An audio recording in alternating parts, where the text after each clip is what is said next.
Candace Breyer, Chairperson of the Zoning Board of Appeals. The Zoning Board of Appeals is a 9-person volunteer citizen board appointed by the mayor and confirmed by the City Council. Our procedure this evening is as follows. First, we will hear from the Planning and Development Services Unit, represented tonight by Mr. John Barrett. Then the petitioner or his or her representative will make his or her presentation. Petitioners will have 5 minutes in which to make their presentations. The board members may ask questions of either the city or the petitioner. We will acknowledge any written comments received by the board. We will allow an appearing party to express their support or objections. The board will discuss the appeal and formulate a resolution to approve the appeal. 5 affirmative votes of the board will be required for an appeal to be granted. Finally, any qualified party who is aggrieved by a decision of the board can appeal that decision to the Washtenaw County Circuit Court on a timely basis. Roll call. I am here. Mike Daniel. Here. Dave DeVarty. Here. Mike Dobmeyer. Here. Nicole Eisenman. Here. Todd Grant. Here. Julie Weatherby. Here. Kirk Westphal. Here. Charlotte Wilson. Here. We have all 9 members present tonight. Moving on to approval of the agenda, I will note that the first item on the agenda, ZBA 18-013-2386 Placid Way, has been moved to a future meeting, most likely May. So we will not be hearing that appeal this evening. So we only have 1 item on the agenda. If there are any other comments, otherwise, do I have a motion to approve the agenda? I have a motion. Do I have support? All in favor? Aye. Opposed? All right, we also have minutes from the March 28th, 2018 meeting. Are there any comments or corrections on those minutes? If not, do I have a motion to approve those minutes? I have a motion from Dave. Do I have support from Julie? All in favor? Aye. Opposed? All right, moving on to ZBA 17036, 2050 Commerce Boulevard. John? I'm John Barrett, zoning coordinator for the city of Ann Arbor. The first case this evening is ZBA case 17-036, and the address is 2050 Commerce Boulevard. Midwestern Consulting, representing the property owners, are requesting 2 variances in order to construct a 267 multifamily unit apartment complex. A variance from Chapter 47, Section 4:28, subsection 2, to allow a 3rd curb cut where 2 is the maximum allowed for the subject property based on their street frontage. A 2nd variance from Chapter 47, Section 4:20, subsection 3A, to allow a driveway to be located within 15 feet of an intersection. The site currently contains a vacant 12,000 square foot office building. The petitioner proposes demolishing this structure and constructing a 4-story, 267-unit apartment building with a courtyard totaling 327,399 square feet. The parcel is 3.8 acres in size and is zoned C2B Business Service District. There will be 298 interior parking spaces, 67 exterior spaces, and a drop-off area on Commerce Boulevard. If you'll turn your attention to the monitors, you'll see the location map. The subject property is highlighted. It's just west of Stadium Boulevard and south of Liberty. The next slide is the zoning map. As I mentioned earlier, the property is zoned C2B, and to the north, you see M1, some surrounding residential. You see the rest of the zoning on the other parcels. Can I ask a question on this Sure. while you're here? This map, it looks like there's a drawn-in thing where that Pennsylvania right-of-way used to be. Does that, on the west side of the site? Who Right here? owns? No, above that. Right here? The part above it, behind the, it has the pink, it's blue on the right and then pink on the left. North-south strip. Right there, the strip running north-south to the west of the site. That's the old Pennsylvania right-of-way? And who owns that now?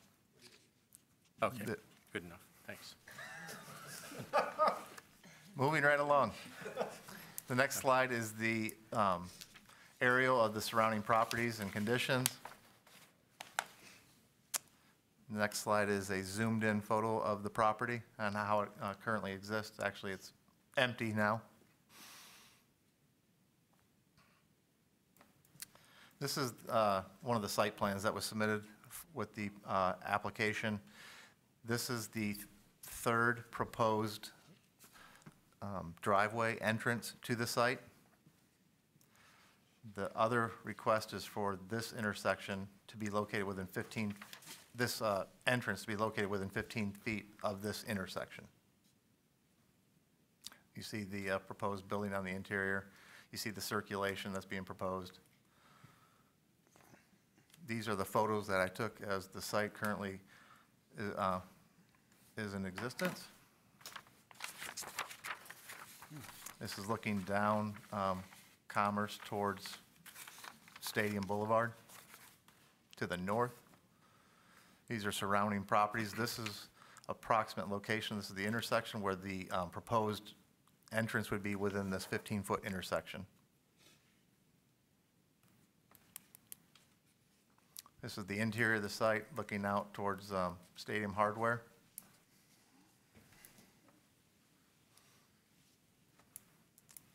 Just an empty building that's existing on the site. Adjacent residential property. This is looking out towards the other side of Stadium, across the street on Commerce. And that's the end of my presentation. I'll take questions at this time. Thank you, John. Any questions for staff? Julie? I see we have this note here from Jennifer Hall about the driveway on the Ann Arbor Housing Commission's driveway. Can you point out where that is? It's on this map. It's this driveway right here.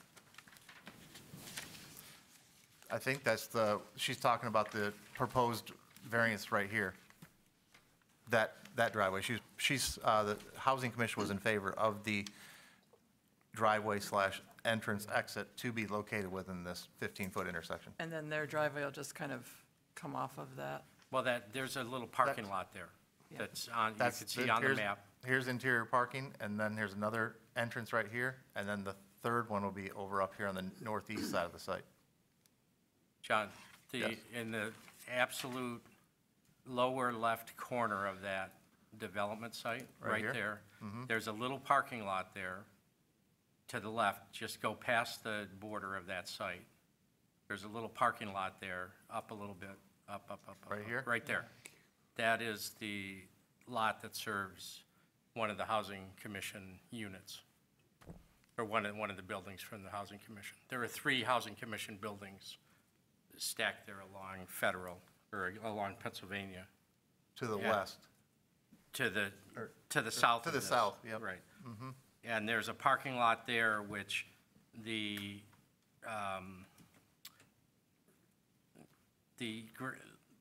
giving up the right-of-way on Pennsylvania, that northern extension, see where their driveway is, right there? Right here on the screen? It's above that, right there. That's Yep. the driveway to the Housing Commission unit. Right. So they would be, well, we'll go into that with the That's discussion. where the driveway serving this site would be proposed. Correct, but well, when we get in with the developer, I'll clarify what I Okay. saw happening. Kirk? Thanks.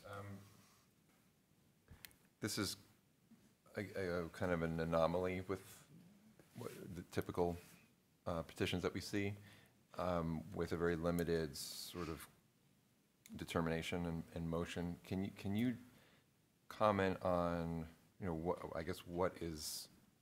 what kinds of questions overall are applicable to looking at this, since there's just really one requirement versus, say, a porch or something going into a setback? Yep, well, this is Chapter 47, which is engineering related. It's not within the Chapter 55 zoning chapter. So it's kind of a little bit out of my area of expertise. I know it was approved, recommended for approval at Planning Commission, and the Fire Department has recommended approval, as well as the Ann Arbor Housing Commission. So these are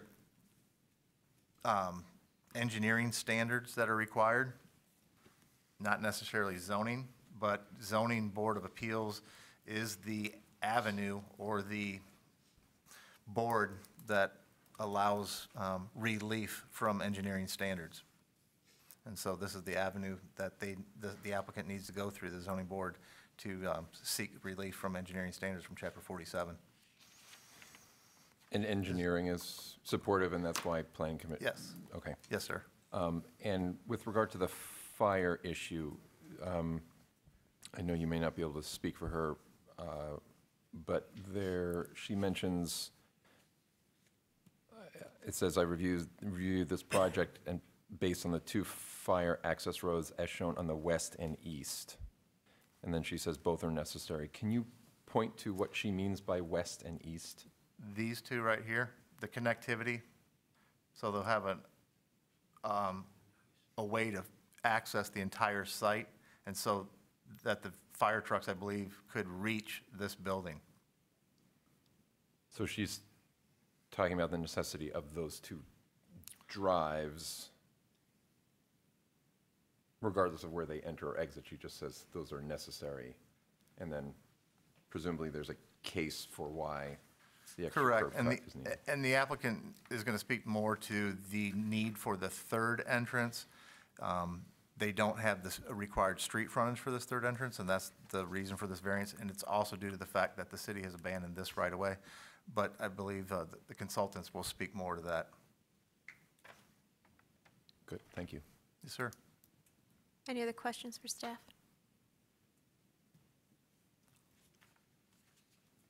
Okay, the petitioner's here. If you could please step forward, state your name for the record, and sign in. You'll have 5 minutes.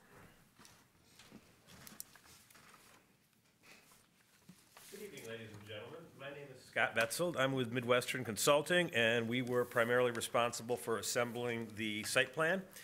With me tonight is Mr. Brad Moore. He's the architect of record, the local architect in this case. And as you're well aware, we're here tonight before you seeking 2 variances. One for an additional curb cut above and beyond what the engineering standards allow based on frontage, and the other is for the location of a curb cut to be within the intersection, the right-of-way intersection of a street. I think we've started to discuss this a little bit. I'll start with the intersection within the right-of-way. Currently, the Ann Arbor Housing Commission has a home that takes access at this very location. It was designed and built specifically, and it's really about the only way they can take access within this intersection. We also need access around the back of this building for fire protection and life safety issues. And actually, to be very honest with you, the best place for the driveway is in direct alignment with the existing public road. It would cause more confusion if it was offset 15 feet because of the turning movements and conflicts. So that's why both engineering, although they didn't send a letter, they were supportive of the alignment. That's why they passed it on and approved it for Planning Commission consideration. Obviously, Jennifer Hall, the Ann Arbor Housing Commission director, is supportive of it because she has residents that need to get to their dwelling units there, and so this is the only way that they can do so. The issue with the third curb cut, which only 2 is allowed based on the amount of frontage that this parcel has, does simply result primarily from a lack of public right-of-way that exists there now. Right-of-way was abandoned recently. That took away the amount of frontage that would have allowed the third curb cut. However, taking away the right-of-way doesn't change the geometry of the parcel. The parcel is left the same, and you still need access all around it. And so we need the third curb cut. We need 2 curb cuts to provide pass-through emergency vehicles on the south, and we need the third curb cut, as the fire marshal has indicated, for life safety issues to also access the backside, which the third curb cut is kind of intertwined with the curb cut within the intersection right away also. You can't have one without the other. So I think that's pretty much about what we have to say this evening. None of these issues were particularly created by us. They don't provide any financial benefit. They're primarily to solve an existing condition that needs to be remedied, and we are actually helping to remedy the situation by giving the Ann Arbor Housing Commission a permanent access over our property, so that they do now have legal access. So I think, Brad, if you have anything to add? Just a couple of things.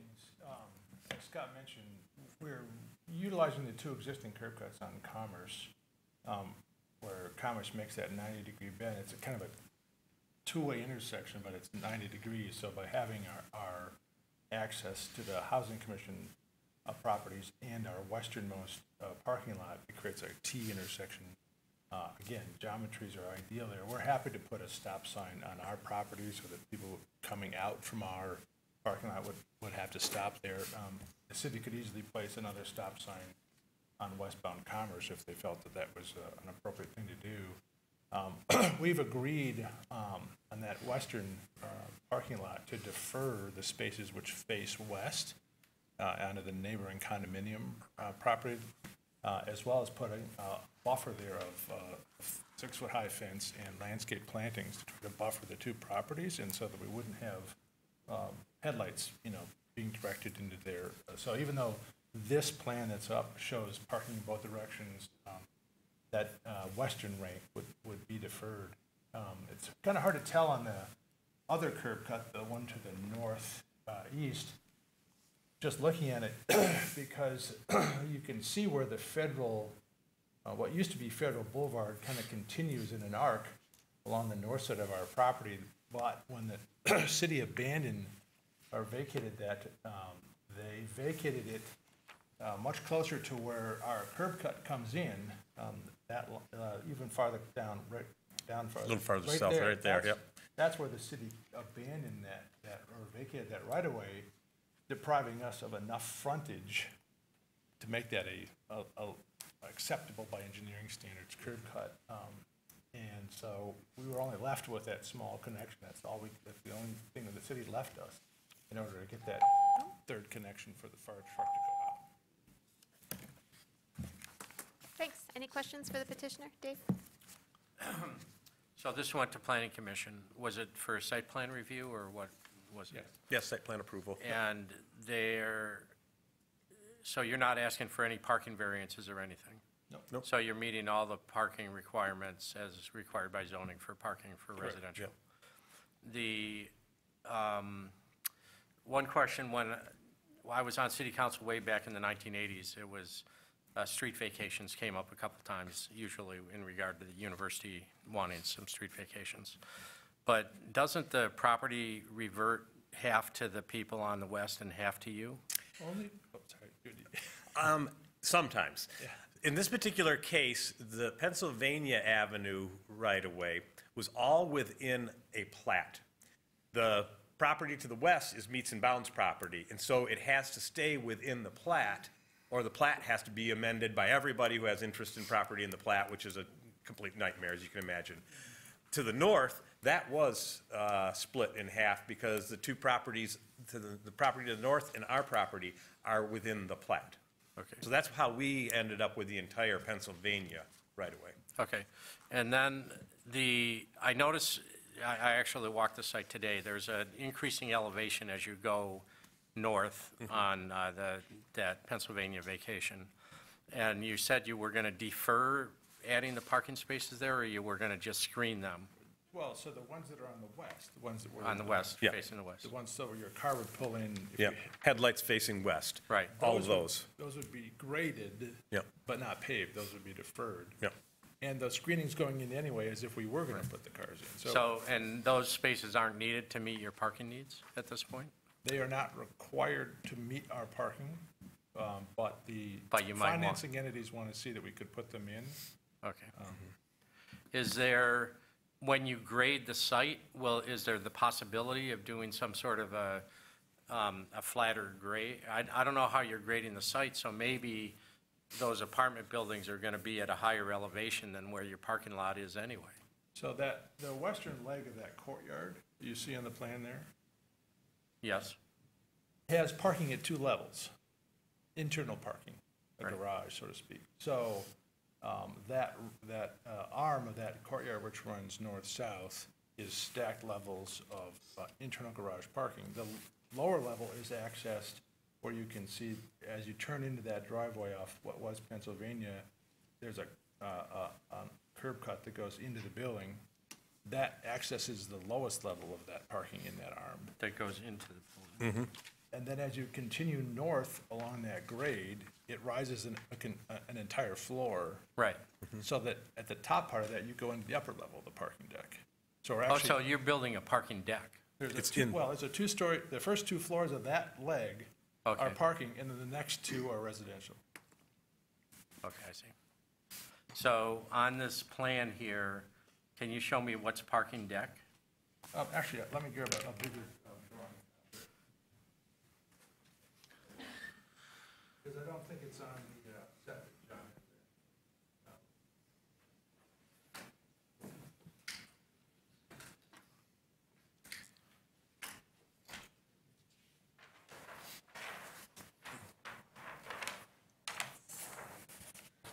So as you enter off of the public street onto the property, this would be the drive going to the housing unit.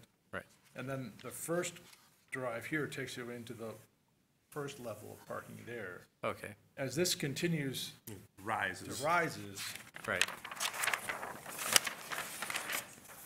it enters the second floor parking level. I see. And then the floors which stack on top of that are residential floors. I see. So when you get to the third floor here, it's residential around the entire side of the courtyard.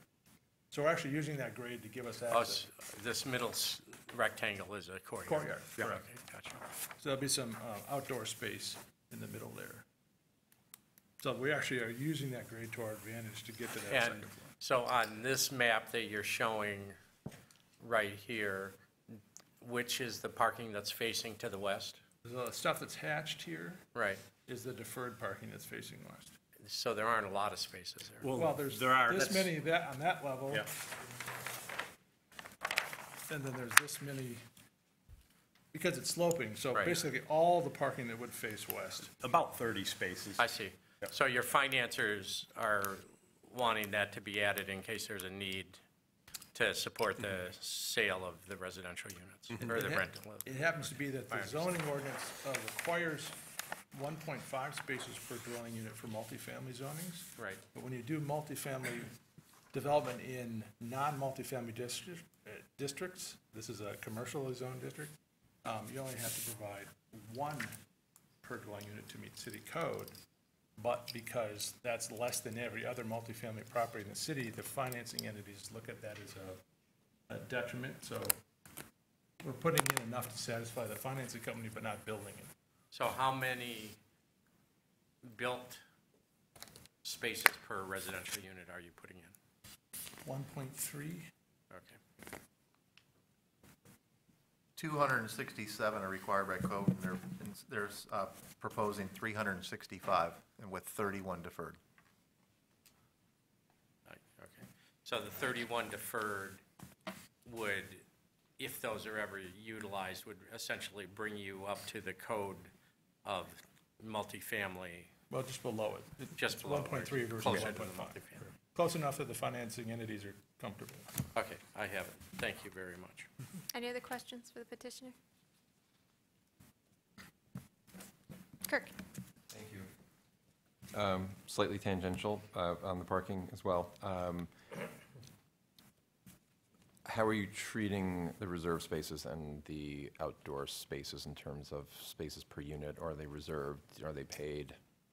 So most of the parking is in internal garages at various levels within. So it's my understanding that each spot is assigned to a specific apartment, so they'll have reserved spots within the development. I don't know how they'll assign who gets an inside spot and who gets an outside spot. But the spots at the east side, where you see there's a few spots at that drive-through, that will be guest parking. And this is a condominium, correct? No, it's apartments. Oh, it's apartments, okay. Is the parking space priced with the apartment, or do you have an option to save some money and not have a space? Right now, it's assigned one per unit, so everybody gets one, every apartment gets one. So there's no at-large, so to speak. It Got it. comes with the apartment rent. Okay. Presumably, if somebody didn't need it, they could sublet it out, right? To their neighbor if they wanted to. This is on a city bus route. There's literally a city bus stop across from the Across the street. easternmost Right, curb yeah, cut. no, it's. And it's a highly walkable area. There's grocery stores and breweries and drugstores all within a very short distance. So we're hoping that the car use is diminished. Great. Yeah, the one way to guarantee diminished car use is if you segregate out the cost of the parking from the rent, and that you get to see how badly people really want it. That's neither here nor there. So with regard to the vacated Pennsylvania Avenue, everything, so the blue boundary we're seeing on all the maps, That we have. right, so the site plan does not go into the vacated portion, is that correct? Yes, it No, does. our site plan does, but I think the blue line on one of John's diagrams didn't for some reason. Right. No, ours, that westerly parking is literally within the old Pennsylvania right-of-way. Right, so the blue line on that diagram should have been shifted Yeah. west to incorporate that. So the subject parcel is Bigger than it looks. mislabeled on the, yeah, So on this map, it goes like. got it, okay. All right, thank you. That's all I have, thank you. Any other questions for the petitioner? Okay, thank you. Is there anyone else here to speak on this? So please state your name for the record and sign in. You'll have 3 minutes. My name is Diana Sheldon, and I am the studio owner of A2 Yoga. It is the small building to the right, that lot on the right-hand side or the eastern side. My initial concern, I think it's great to have these additional accesses. However, I went to the Planning Commission and didn't know that the parking spots on the left were being eliminated because of headlights going into those residences on the left or the west side. On the right side, we have an active yoga studio. We've been in this location for over 8 years. And so my concern is on the exit for the underground parking, the cars are going to come up from that parking lot or parking underground and shine right into our building.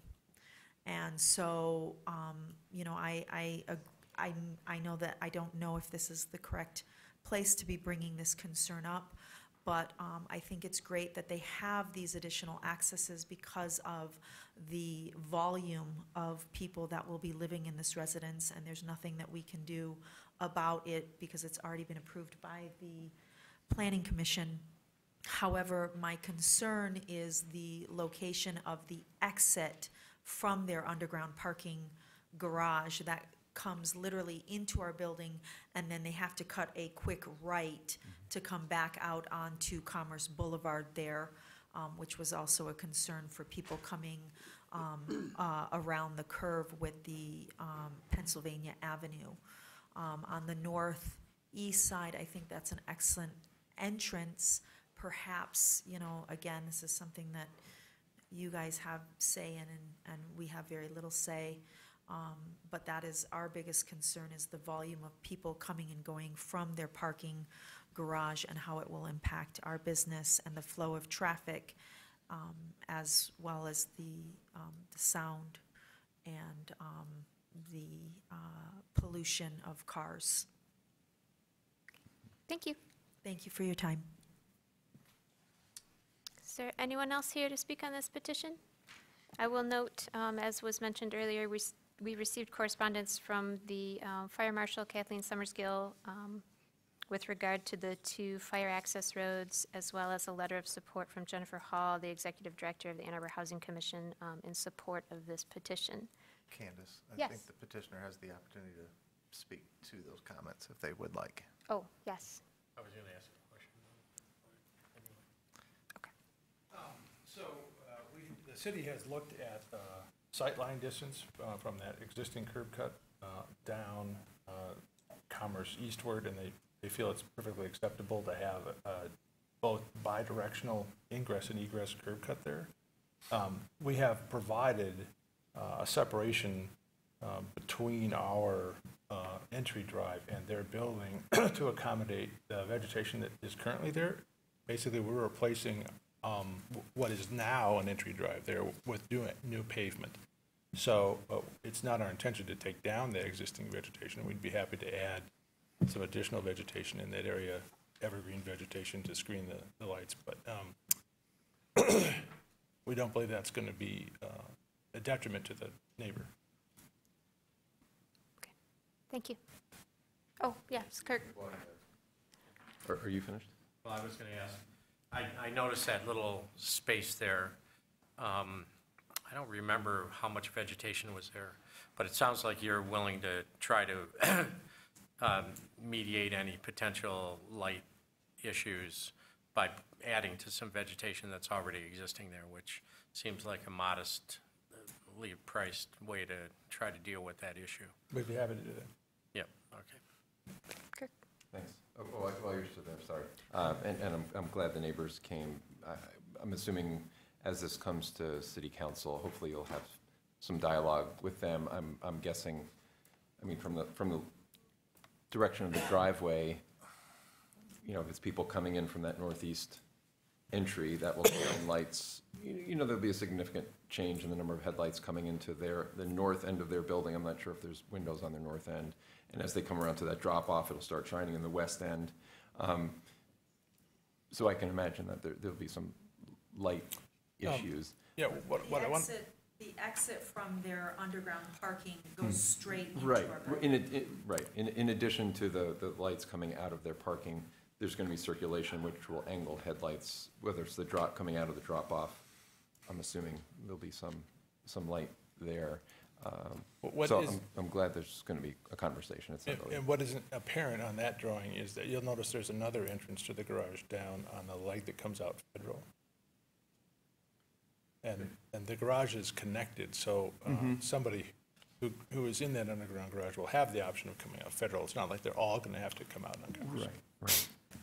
And I'm guessing that, you know, something that window blinds will not keep out is construction noise and vibration. So again, that might be something that you want to keep in touch with the neighbors about, especially for a yoga studio. Probably not very meditative few months are going to happen there. And the construction hours are typically, what, 7 or 8 o'clock? When does that start in the morning? Yeah, you can have people on site early, but they can't start actually using power equipment, that kind of stuff, until after 7:30 or 8 o'clock. So you can have them on-site prepping, Right. staging their stuff, but they can't use the saws and the hammers and that kind of stuff. Right. And we don't anticipate having to do the kinds of things like driving pilings. The soils are very good for bearing capacity there, so we don't anticipate the most intrusive types of construction. Right, with the beep beep with the backing up, and, you know, it's going to be There's gonna be a beep rough few beeping, months. Either way, but I'm glad you'll be in touch. Thanks. Dave? One more question. So it looks like there are 4 entrances to the parking garage? So on the west side, On the west side, there are 2? there's one to the first floor, and there's one to the second. They're not connected internally on that end. Okay, On the other side, that's she's describing it, the basement garage, that's below the first floor level, and those are connected internally. and so there's basically 3 levels of parking? Yeah. So a basement level that's accessed from the east? Correct. And a first floor that's accessed from that southernmost west entrance? And- And then a second floor parking area that's accessed from the northernmost west entrance? Correct. And so all the people coming out of that west entrance, which are independent of the basement level, are none of them will be providing any sort of conflict with the Correct. east neighbors. They might provide conflict with the west neighbors. I don't know what time people would be coming Well, in and out. And we have the fence of the vegetation. Yeah. And I'll certainly speak to my client. He might be willing to go for a section of fence along the north as well as the vegetation. I don't think that'll be much of an expense considering the whole budget, but I'll have to ask him about that. Mike? Just to confirm, two-way entrances and exits at each of these locations for the parking? Correct. Okay, thanks. Just for the record, the concern with having fences and Your comments won't be captured unless it's Oh, the sorry. microphone, so maybe with the chairs. Just a quick concern with the fence is to have a fence means that we no longer have a view out of our side of the building. So vegetation would be preferred. Okay, well, Thank you. we'll leave it up to you and the Yeah, applicant to hopefully absolutely. have that conversation and get that figured out. All right, any other comments from the general public? No, we are in discussion. Dave? This is an easy one for me. They're asking for basically a simple engineering solution to to provide access primarily for emergency vehicles as required by the city. I think this will provide tremendous benefit to the neighbors, to the neighborhood in the area, including commercial establishments. I believe there will be some yoga clients that are in this building as well, with the number of units. But it just seems like a simple solution. The access right there within the intersection where that elbow is at the southwest corner is really the only sensible solution, and that's where they need that variance on the 15-foot. So that's an easy variance to grant because it makes it a better traffic solution. So I'll be voting for both these variances. Any other discussion or motion? Kirk? I just wanted to make sure that, just for records going forward, that the parcel line would reflect the accurate boundary. That's a GIS. It's not accurate. It's something that's a GIS. I have no control over that, where that property boundary is. So the property boundary is the property boundary based on a survey, a boundary survey. So that's not a survey on the GIS, so just disregard. It's unfortunate that it doesn't accurately depict the property. Okay, I just didn't want it to haunt you in the future if somebody makes a, No, I'll bring it up. Correction. I'm going to bring it up with the GIS team tomorrow morning, first thing. okay. Thank you. Motion? Anybody? Kirk? If there's other comments, I'll make the motion. This is for a petition ZBA 17-036, 2050 Commerce Boulevard, regarding Chapter 47, Streets Variance. The Zoning Board of Appeals shall have the authority to interpret this chapter and may, in specific cases involving practical difficulty or unnecessary hardship, grant variances or exceptions from the requirements of this chapter, providing such a variance or exception is in harmony with the general purpose and intent of this chapter. A, the variances requested are in harmony with the general purpose and intent of the requirements of this chapter. Should we know what the variances are? Second. Support. Would you like me? I'm just wondering if we should note what the variances are to allow the third curb cut and to allow the driveway to be located within 15 feet of the intersection. That's a friendly amendment. Do you accept the friendly amendment, Dave? Yes. All right, so we have a motion. Should we write that down for the clerical staff? Can I ask staff if it's necessary? or- You got it, right? Yep. Okay. Okay. Todd? Yes. Julie? Yes. Kirk? Yes. Charlotte? Yes. I vote yes. Mike Daniel? Yes. Dave? Yes. Mike Dobmeyer? Yes. Nicole? Yes. Variance requests are granted. Moving on, we have no unfinished business. We've dealt with new business. We are on to our yearly organizational meeting. We received a copy of the calendar for the 2018-2019 ZBA meeting. I'll just note there are a couple typos on here with regard to the years. So the ones that reference 2017 should say 2018, and then beginning with the January 2nd date, all of those dates should be 2019, not 2018. Staff has let me know that from December forward, we'll start approving our meeting schedule on a yearly calendar schedule basis instead of this kind of split schedule that we've historically done. So at this point, we'll approve the calendar as it is presented to us, and then in December, we'll reapprove our meeting schedule for the 2019 calendar year. One other item to note, the meeting and public hearing date for March 2019 should be March 27th, not March 24th. For the March 2019 meeting and public hearing date, this says March 24th. It should say March 27th.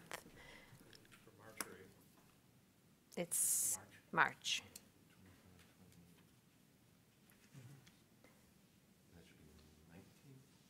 Yes, it should be 2019.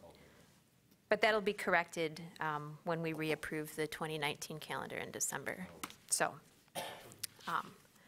if there's any questions or concerns, otherwise, do we have a motion to approve the calendar? We have a motion. Do we have support? Support. All in favor? Aye. Opposed? All right. Can I just say one thing? Sure. I just want to call the people's attention. We've moved the December meeting to early December to kind of accommodate the whole thing with Thanksgiving, dodging Thanksgiving and dodging Christmas. And rather than having a November and a December meeting, we'll have an early December meeting, which I think will be more efficient and will also dodge all those holidays. So I think that's a big improvement. Agreed. Thank you, Dave. We also received a copy of the ZBA rules and procedures. These are the same rules and procedures that we've been operating under, I believe, since 2014 was the last time we made any modifications. So if anyone is curious about those or would like to have some time to review them and propose any kind of changes, we can roll with that. Yes, Todd? I was picking up on Dave's comment on the, maybe we're not talking about the rules, but we should amend Article 7 of the rules where it says the ZBA will meet at least monthly. So we should amend that to where November and December will have a combined meeting. A very minor problem. This is on page 4 of the rules. We're not quite there yet, but I noticed it. We're going to do one meeting November, December, which to me makes sense, then we should just note this. I guess I jumped the gun a little bit, sorry. No, Well- you're good. It's convenient how it fell about, and I'm glad everyone's happy, but it also was kind of out of necessity as far as scheduling of rooms this year. So it worked out, but I don't know if you necessarily want to do that every year, or if we can do it every year, because it is based on room priority, because I think if we would have had the November meeting, we would have been on the 6th floor again, so, like we were before, so it's, I don't think we want to set that in stone. Okay. Then, It's a We move minor, higher a minor, priority a for minor ZBA. problem. I don't think anybody's going to do anything if we don't have a meeting in November and another one in December. Kirk? Well, trust me, Mike, I've gone to bat on the prioritization of this board, and You talk to the university about the Chrysler Center, maybe? I think that would be appropriate for, I think that's outside of our budget. Actually, Rackham would be nice. Yes, sir. Kirk? Thanks, but I do want to follow up on Commissioner Grant's recommendation. In the event that, there's a petitioner that desperately wants to get something done in a timely way, and they say you're not living up to your obligation to have it monthly, I think it's a good cleanup thing to do when we get around to it. Well, it does also note that the ZBA can set alternate dates by resolution, so by adopting this calendar, we've set alternate dates by resolution. There you go. So, It still may not. provides flexibility. yes. Excellent, problem solved, thanks. So if there's any other concerns, we can push the approval of the rules until a future meeting, but if everyone's comfortable with how things are. Yeah, Nicole? Last year, we had talked about possibly having alternate members on the board. And I don't recall any final decision on that. Interesting that you brought that up. So I got an answer on that this afternoon. If the board chooses to have alternates, we will have to have city council have an ordinance, amendment to the ordinance to put that in the ZBA bylaws. So that if you choose to vote tonight to have alternates, city council will have to take that up and do an ordinance amendment. Well, I guess my question to Nicole and other folks is, what would the alternates do that the regular folks do? Show up if somebody is unable to make it to fill in? If there's Oh. unable to achieve a quorum, is that right? Yes, in case that we don't have a quorum, but thankfully, I've been doing this for 2.5 years now. We have had a quorum every time, so. Dave? When I first got on the board, we did miss quorum a couple times, and we did have a retreat, and we discussed this at a retreat a while ago. Was it 2 years ago? Or maybe longer? It was 2 years ago. I Okay. think it was fall of 16. And was a concern of mine because tonight we have full attendance, and I think this particular board has been very good. I have to compliment everybody here for being responsible members of the board and showing up. I second that. And I think we've had tremendous turnouts, but when I first got on, we had not only a couple missed quorums, we had a couple meetings with only 5 people. Well, when you have 5 people, if one person votes against the variance, it's denied, even though 80% of the people in attendance are favorable. So an absence is essentially a no vote by our rules. And that's why we discussed the potential need for alternates.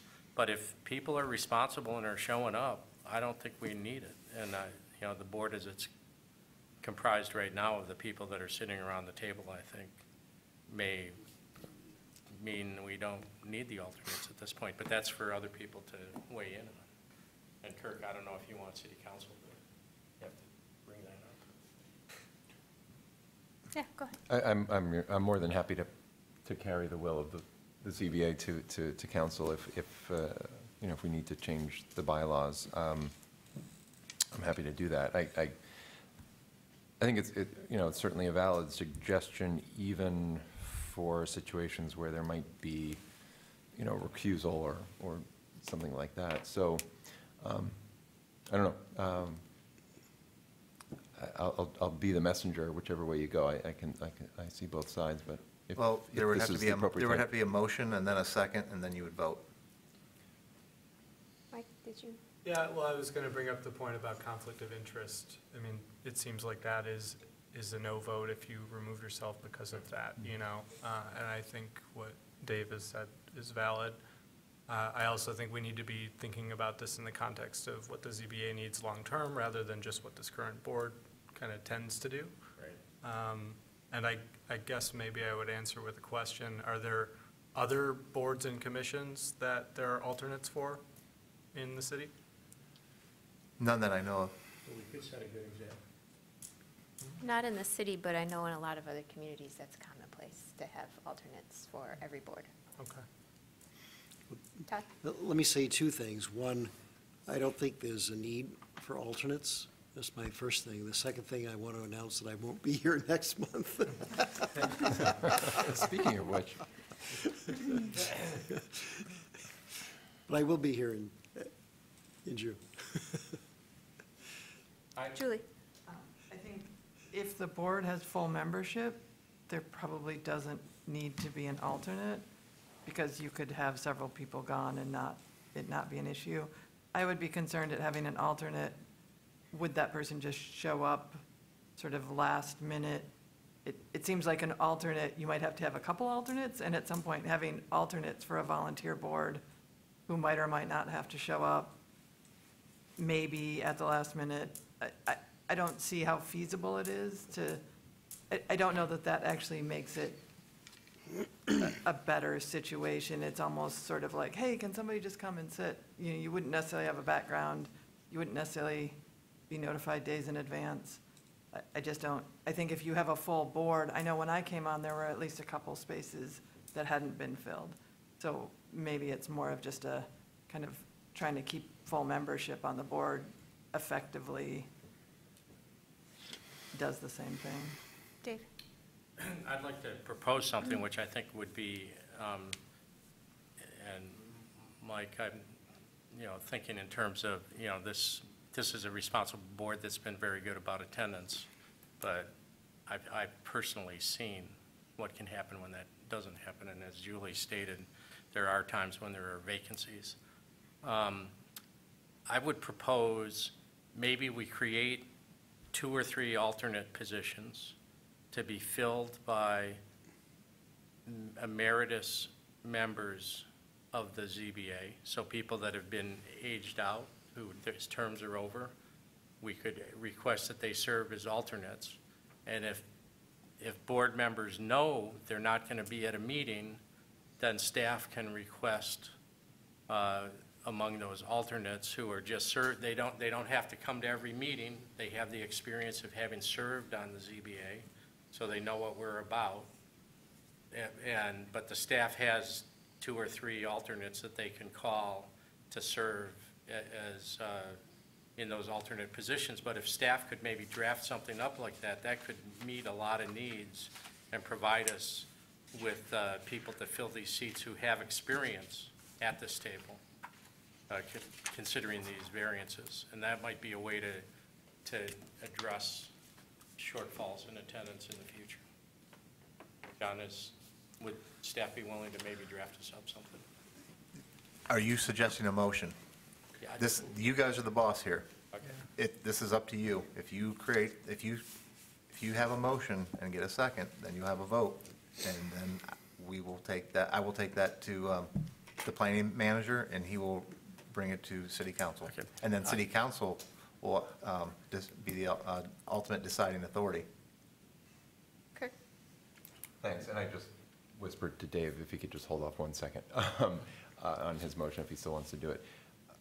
I guess another approach could be that we just expand the size of the board by a couple people permanently, so it gives everybody full experience, full training. So I guess there's different avenues at this, if it's the will of the ZBA to consider this. I'm just saying. And I guess another, and I'm not opposed to anybody making a motion at the meeting. I haven't been thinking about this personally, so I'm just wondering if we want to set this as potentially a business item for the next meeting so we can get schooled up. Maybe the attorney's office can weigh in regarding the experience of other boards or other communities. They can do some research into that possibly, because there might be options none of us are thinking of potentially. Dave? How big is our agenda next month? 4 items.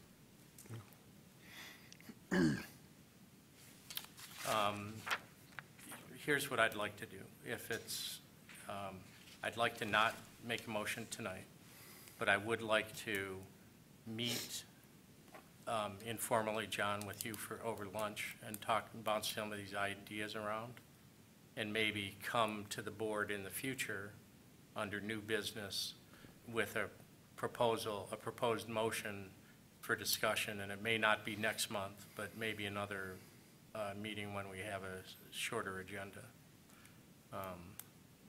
If that's amenable to people, unless people want to make decisions now. But I like Kirk's idea to let's think about this and think it out and do a little bit of discussion about it first.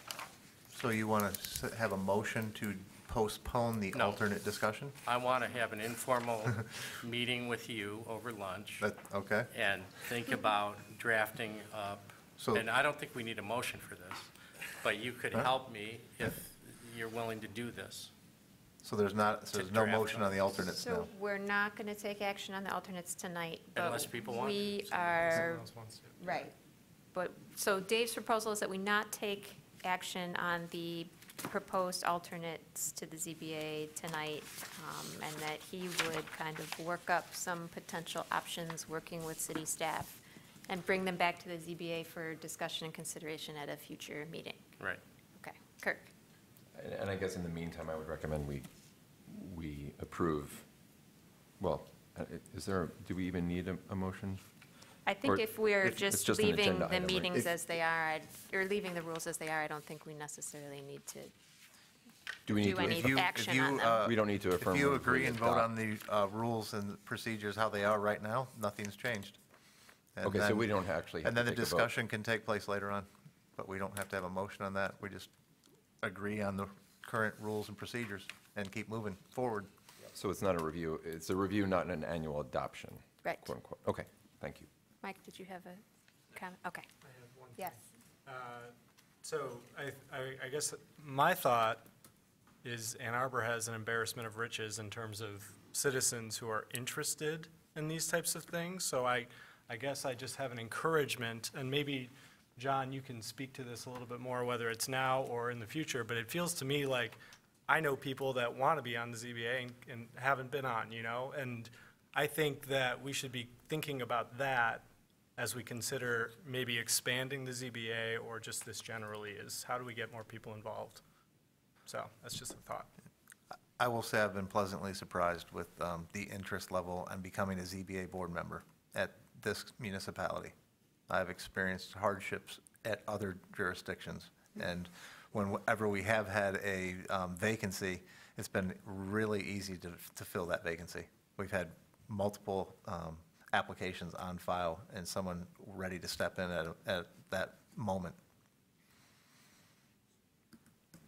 All right, so we're gonna move forward with what we have, and we'll discuss this again in the future. Is where we're at. Informally over lunch.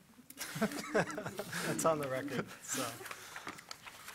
All right, officer elections. We have the chairperson and the vice chairperson position open, so we'll start with vice chairperson. Do we have a nomination for vice chair? Kirk? Could I just ask if current occupants of these seats are amenable to remaining? Is that an option? That is an option. I do have a question for staff. I'm up for reappointment in May, I believe. So I don't know, I mean, I'm willing to keep serving, but I'm putting out there that if I'm not reappointed, then there's that. Then whoever was appointed would take over next month. Or in June, Right. correct? As the In chair. June, as the chair. The new person would. If someone is so inclined to nominate somebody besides our current chairperson. Do you know when those reappointments are scheduled to go before city council? If your term is expiring in 2019, that's when the new person would be appointed, likely in May 2019. Okay, 'cause my term expires May 2018. They'll be appointed that May, and then they'll start in June. Okay. Okay. Did you ask to be reappointed? I did, but I won't know if it is until after city council meets in May. I'm pretty confident. So yes, I'm willing to keep serving as chair, but I'm just letting that be known. I am also willing to keep serving as vice chair, and I'm also completely willing to step down as vice chair if someone else is interested in taking on that position. Yes. I nominate Candace Briere to be chair and Mike Dobmeyer to be vice chair of the ZBA. The whole board supports. Is there any other discussion, any other nominations? No. All right. All in favor, say aye. Aye. Aye. Opposed? All right. Congratulations, Mike. Midwestern board review. Yeah. I guess I'll do it. Reports and communications, we have addressed all of the communication we received. Public commentary, I do not see anyone else here to speak. Do I have a motion to adjourn? From Kirk, support from Mike, all in favor? Aye. Opposed? We are adjourned. Thanks, everybody.